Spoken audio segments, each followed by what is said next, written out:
Je me nomme Binta, j'ai 30 ans. Mariée à Souleymane depuis bientôt 10 ans.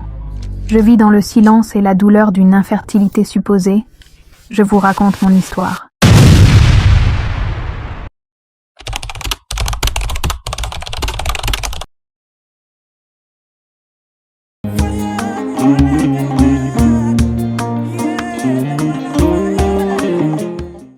Dans la salle de bain, je serre un test de grossesse entre mes doigts.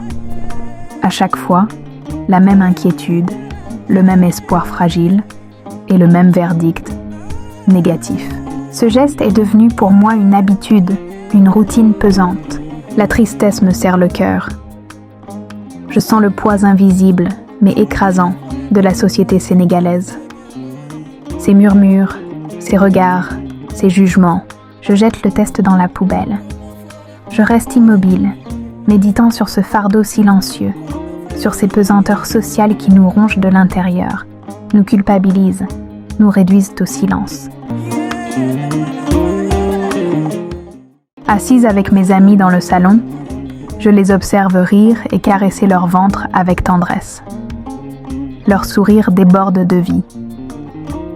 Quant à moi, je suis complètement absente, effacée. L'une d'elles tente de m'inclure dans la conversation. Soudain, mon mari débarque. Ses mots me cinglent. Il me compare à elle, comme pour dire que j'étais une femme incomplète, car incapable de donner naissance à un enfant. J'essaie de lui tendre la main, un geste pour apaiser. Mais il m'inflige une humiliation devant mes copines. Une nouvelle fois, les rires s'éteignent autour. Mes yeux se voilent de larmes que je retiens avec beaucoup de souffrance.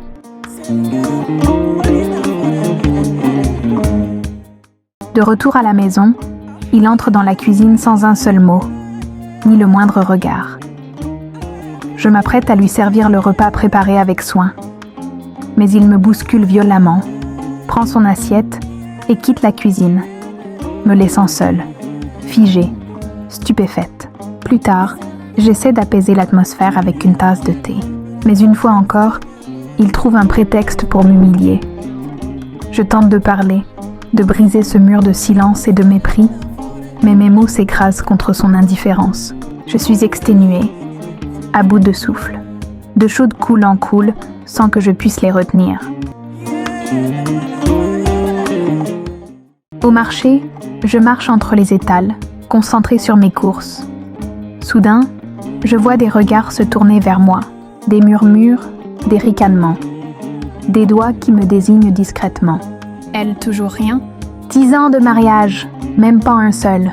Les commères se moquent, et chaque éclat de rire résonne chez moi comme une blessure.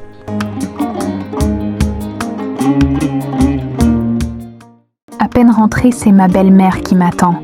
Elle se pointe comme un juge. S'adressant à mon mari Souleymane, elle me transperce de ces mots. « Qu'est-ce que tu fais avec une femme incapable de te donner une descendance ? À quoi sert une femme incapable de procréer ?» Ces phrases claquent comme des gifles, comme si ma seule raison d'exister était de remplir un berceau. Dans un monde où la maternité est perçue comme l'unique accomplissement de la femme, je deviens, malgré moi, l'incarnation de cette idée. Une femme incomplète.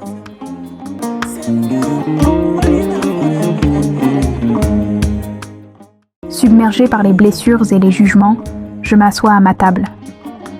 La main tremblante, je commence à écrire une lettre. Elle est pour tous les hommes, pour la société entière. Au Sénégal, une femme sans enfant est une femme sans voix, mais aujourd'hui, je prends la parole.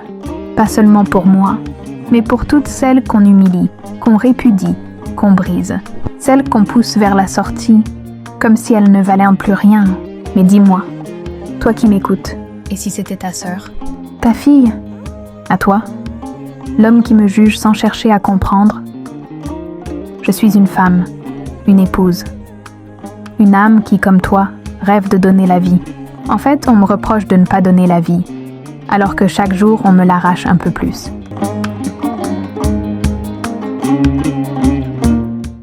Je marche au bord de la plage, je marche sur le sable, je marche dans l'eau, les yeux tournés vers l'horizon.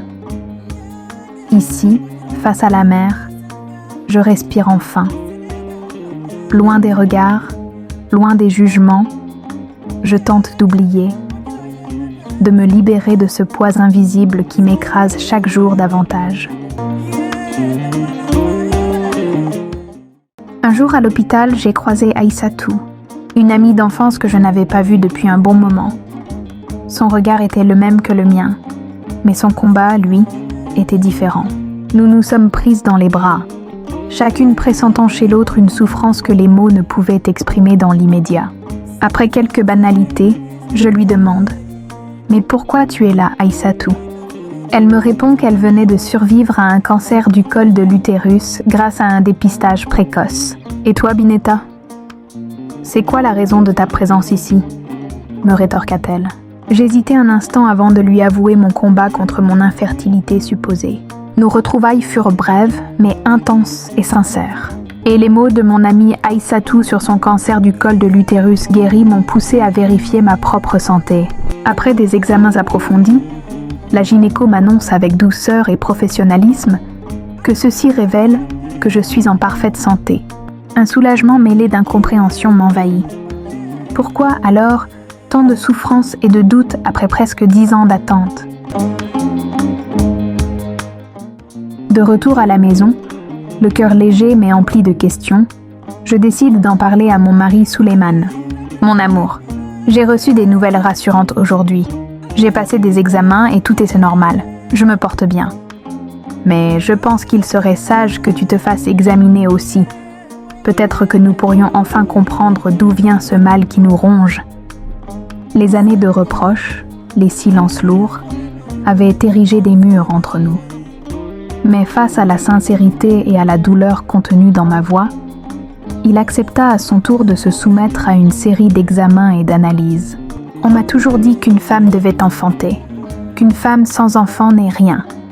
Alors j'ai attendu, prié, espéré. 10 ans. 10 ans à supporter les jugements, les reproches, les murmures dans mon dos. 10 ans à me demander pourquoi mon ventre restait-il vide? Pourquoi moi? J'avais longtemps cherché des réponses.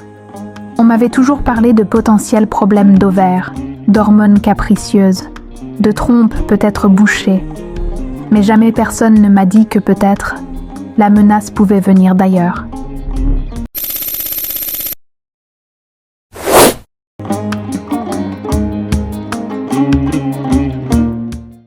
Enfin, lors d'une consultation, le verdict tomba. La cause de l'infertilité ne résidait pas en moi, mais en lui.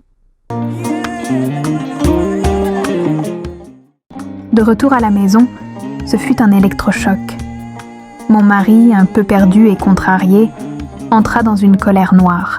Il s'en prit d'abord à mes copines, assises dans le salon, les accusant d'avoir accentué les tensions qui s'étaient installées dans notre couple et de m'avoir influencé avec leur commérage. Furieux, il les expulsa de la maison, leur interdisant catégoriquement d'y remettre les pieds. À ses yeux, elles représentèrent désormais une mauvaise fréquentation, une menace pour notre couple. Après avoir expulsé mes copines de la maison dans un accès de colère, il s'installa lourdement dans le salon. Le visage encore marqué par la fureur et la tristesse, il appela sa mère, voulant lui faire part de cette situation de fait, comme pour chercher du réconfort. Puis c'est à mon tour de les rejoindre dans le salon. L'atmosphère était lourde, pesante, presque suffocante. On sentait déjà que ce moment allait marquer un tournant décisif. Sa maman n'en revenait pas. Ce jour-là, Souleymane, qui m'avait longtemps infligé des reproches, se sentit accablé par la honte. Dans un moment de sincérité et de remords, les yeux embués de larmes, il déclara « Je suis désolé, chérie. Je n'avais jamais pris la mesure de la douleur que je t'infligeais, ni le poids de mes jugements silencieux. Je demande pardon à ton cœur, à ton âme, pour moi, pour ma maman, pour ces 10 ans de mépris et d'humiliation. » Prise de regret, sa maman s'excuse également avec humilité. Nous nous embrassons tous, submergés par l'émotion. Pour la première fois depuis longtemps, nous ne formons plus un camp contre un autre, mais une famille unie, fragile mais sincère. Dans cette étreinte collective, il n'y avait plus de reproches, plus de jugements, J'ai enfin senti que mon honneur et ma dignité étaient restaurés. C'est le début d'une réconciliation douloureuse mais nécessaire, la promesse silencieuse d'un nouveau départ.